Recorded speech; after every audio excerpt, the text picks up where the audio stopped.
Okay, so guys, we had they had a Friends, the television show Friends, alumni dinner, and a man on Twitter named J Affirmative Action Hack Perkins has decided to weigh in on this and says, serious question. For all well-meaning white people, when you show up at a get-together like this, do you notice there are 0 black people or nah? If so, do you say or do anything about it? To who? Please be honest. This is a safe space. Unless you say something dumb or racist. Smiley emoji. This guy is patently insane. He's smacking the baseball bat. Yeah. For sure. And I mean, I'm sure no one in this photo gave a second thought to the racial diversity or lack thereof. Because nobody in their right mind looks at the world that way. Because people with social lives who don't spend all their time race baiting and getting angry on Twitter don't think about these things. Because they're not racists like J Affirmative Action Hack here. He followed up saying, for those following along, note how the majority of white people replying struggle to simply answer these basic questions. One mentioned forced integration. Many demanded, what if this was a family reunion? Others accused me of baiting and insisting blacks self-segregate. I'm going to let you in on a secret. There is no right answer. There is no right answer that you could give him that answers the question. I'll tell you what the right answer was because he got it in his DMs. He said, someone sent this along in DMs and gave me permission to share.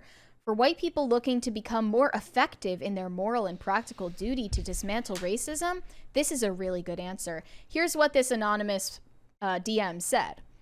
Since I never post publicly, I'll respond privately. I personally call it out whenever I'm at a function with no black folks. It makes me feel uncomfortable. I'm white, however, almost if not all other white folks I know do not do this. I do comfortably now. I don't know if I always did or if not when I changed, but I know I have for years now. It just signals to me that something is wrong and unsafe there. If there are no black folks at the function, I can't help but wonder why. And the why, regardless of how reasonable it may sound, is always unnerving. It's not a kind or natural way to live. You must go out of your way often to not make black friends. If you've avoided making them or made them and don't value them enough to be invited, it's scary because it says a whole hell of a lot about your broader values. These people are mentally ill. This guy... Whoever this was, from this white guy in the DMs is just the most desperate to get invited to the cookout you've ever seen. He's like, I've got my copy of White Fragility by Robin DiAngelo. Please invite me to the cookout. He's like, I'm so sorry for party rocking. I'm so sorry for slavery. Please invite me to the cookout. It's also just not a normal... I promise I have token black friends. Please believe me that I'm not racist. No normal person who's sane, who actually has any type of acquaintance, friendship, business partnership with anyone that looks different than them thinks about it this way. It's not normal. It's not healthy. It's not, as you would say, safe. You're actually white guilting yourself into an early grave because you're thinking about something that doesn't matter. It also makes no sense to say not naturally. Demographics and location exist for a reason. So if you grow up in an area that's 60 to 70% black, most of the people at your gatherings are probably going to look like you or look like the people in that area. If you grow up in an area that is majority white, all that speaks about is how far you've traveled to meet people. And if you're going out of your way to do it simply because you think it's the right thing to do, you're not humaning very well. Right. You're not actually living like a full-grown adult with a working brain. How internet-addled and actually racist would you have to be to go to your white friends as a white person and be like, why didn't you invite any black people to this party? I feel unsafe right now. And I would immediately kick you out. And if you're wondering why we're covering this, because this was a Friends reunion, alumni reunion. You saw in the photo, Friends the show. You can see Jennifer Aniston right there. You can see Courtney Cox. Friends, as you know, is a white supremacist show. Well, yeah, as a show that's been heavily criticized for being white. But the creators of Friends actually give money to African-American studies programs at their alma mater. So they've atoned for their sin. Someone made this joke that this dinner party looks like if you got together all the tenured professors, directors, and leadership at the Afro-Latin Institute at Harvard University. But like, how dare white people be interested in other cultures and try to educate themselves about it? You can't win. Adam B. Coleman says there are also 0 Eskimos in this picture. What the hell? And I wanted to bring up this article I found from 2019 that is titled, "Why Friends is the Wrong Show to Celebrate in the Trump Era." Friends, that show based on a white person's idea of New York City about 6 white 20-something friends who were each just the right amount of neurotic and pretty, is turning 25 this month. And they said, the president is a white supremacist and white nationalist domestic terrorism is at an all-time high in America. But sure, let's totally celebrate one of the whitest shows in the history of white America.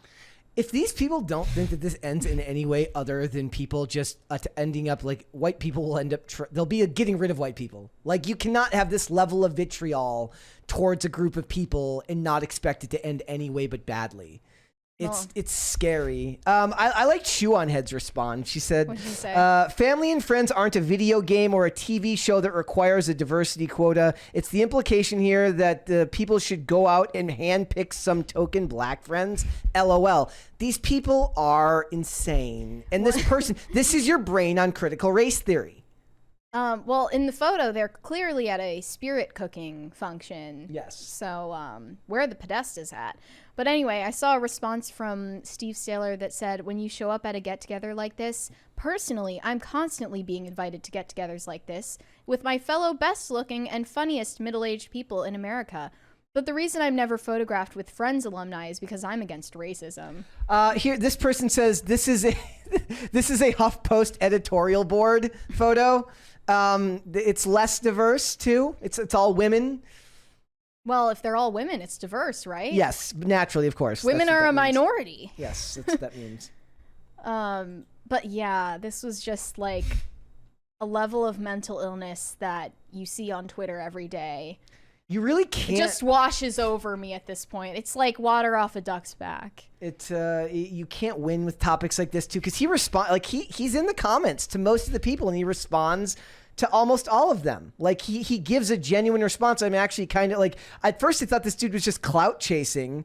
So this person says, I'm in a predominantly white area, so this would be normal for me. He says, does that mean you wouldn't notice, or are you purposely avoiding answering? It's so weird. Somebody says Olivia Munn is at the table. She's Asian. You didn't notice? Is? Apparently. I didn't. Okay. Also, I saw Adam Scott in the background. Yeah. Other than that, I just saw Jennifer Aniston and Courtney Cox. Also, Lauren Chen comes in here. Lauren Chen says, so true, King. Personally, as a non-racist, I have a black friend on speed dial who I call anytime my friends and family group are looking a little too Caucasian. Just you can't win with this type of discussion or this type of rhetoric. It's designed. By the way, this guy's Twitter bio says, one half white black man. So that's telling already. Anti-racist higher ed lawyer, Philly dog and plant dad. Tweets are my own, never legal advice. He, him. Yeah. This is the worst type of person. I can't. His pinned tweet is, I don't see race is anti-black. Copy and pasted 10 times. Yeah. You can't win with this type of thing, and it's actually kind of scary. And it is indicative of a time that we'll never have again, right? Like, there will never be a show like Friends again. And what it is what Hollywood has done is they've championed Twitter, right? They've championed old school Twitter, meaning that they've now turned their television shows into what Twitter actually thinks the world should look like. And then the people on Twitter then get upset when the real world doesn't reflect Twitter or the television and movie shows that television shows and the movies that they watch.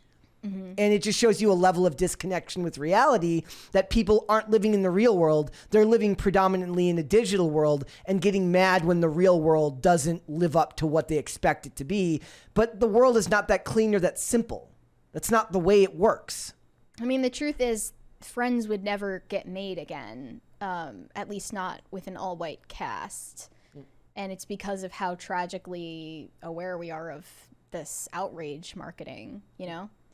It's just weird, and I can't believe that there's a lot Not that I think Friends was, like, a good influence on the culture. Like, that's a show that promoted promiscuity and, you know, finding a chosen family, being an urbanite, living purely for yourself and like individualism overall, and like those aren't my values, but to criticize it just on the basis that all the characters were white is so weird, especially when in the 90s, I believe 95% of the population in this country had ancestry from the founding stock. But New York City already was not like that. So the criticism there is fairly valid. Like the show takes place in New York City. They were also living in expensive penthouse apartments that could never be afforded by middle-class people. It's a show. It's not supposed to be reflective of reality. One of my favorite things is watching any television show that shows the most unrealistic New York City apartment for whatever tax bracket that person is in. They've all got these high vaulted ceilings, and you're like, they don't have that in New York City and downtown. Sorry, that's not a thing. And now, what kind of serialized sitcoms do we have? We have Sex Lives of College Girls, Mindy Kaling's sitcom, and people have criticized that show because the female cast is racially diverse, but all the men that they date are white. So that's a problem. But really, that's just a symptom of Mindy Kaling's tendency to self-insert. She has a raging hard-on for white men and also hates white men. It's telling. Anger and horniness, it's kind of blended together as one emotion for these women. Where do you go from there? These women need to get married quick before they ruin entertainment even more. Yeah. Get this lady a husband, would you? Hopefully the actors' strike and the writers' strike might be the salve we've been waiting for. We can only hope, right? It's but I really can't stress enough how bonkers that type of mindset is for something like this. And I'm glad to say that a lot of the people in the comments were serving this dude and saying like, look, you're being ridiculous, because it is ridiculous. To anybody with half a brain that understands how the real world works, understands that this is a very unwell way of looking at the world. This article also said that watching Friends allows you to pretend that one of the country's most diverse cities is actually all white, and also get a photo op with a fictional coffee shop with a couch that was only ever available for said 6 friends to sit. Thumbs up. Like, this is your brain on college. This is your brain on Twitter, on social justice, on, like being overeducated and over-socialized. Well, you know what it is we've been forced to, like, we have it so good here. Like, everything has to be deconstructed now. So they have to take things that you used to be able to... Get something real to complain about. You used to just be able to enjoy things for what they were. Now you're not allowed to do that because we've got too much time on our hands. So we have to deconstruct everything and take it apart for the sake of figuring out what it really means, even though what you're coming up is just bullshit. That's not actually what it means. It's what your stupid brain has rationalized it means based on your own life experience and worldview, which isn't truth at all. It's just bullshit. Mm-hmm. So these people can kick rocks, and they should go live in reality and get off Twitter. Also, Jay Affirmative Action Hack admitted that he race baits. He said, to the extent that race baiting means I often tweet out seemingly innocuous questions that attract responses from virulent racists, then yes, that's how I use Twitter. And you people, racists, are so quick to self-identify, but rarely actually realize that that's what you've done, SMH. Actually, Jay, you are self-identifying as the affirmative action hack that you are and the racist that you are. So, hope you're happy. This was the other part I was talking about, where he says, Zeke on Twitter says, question for you. What are you supposed to say? Like he said, what is the right answer to your question that you posed? Says, if it's not properly self-flagellating, then it's not the right answer. Yeah, there is no right answer here. You're only supposed to just defer, bow down, and thank the diversity gods. When you go to a function and there are no black people at it, what do you do? Do you say anything, Brett? No, I don't. That's weird. No. And then, do you care? Okay, here's my answer. When I go to a function and there are no black people and it's mostly white people, yes, I notice, and no, I don't care. And I'm never going to be the weird turbo autist that outs myself as being terminally online by asking why it's not more racially diverse like my TV shows. Yeah. Thanks for watching. Listen to full episodes of Pop Culture Crisis on Spotify. Keep up with us on social media and make sure you subscribe and ring that bell so you never miss the show. Bye, guys.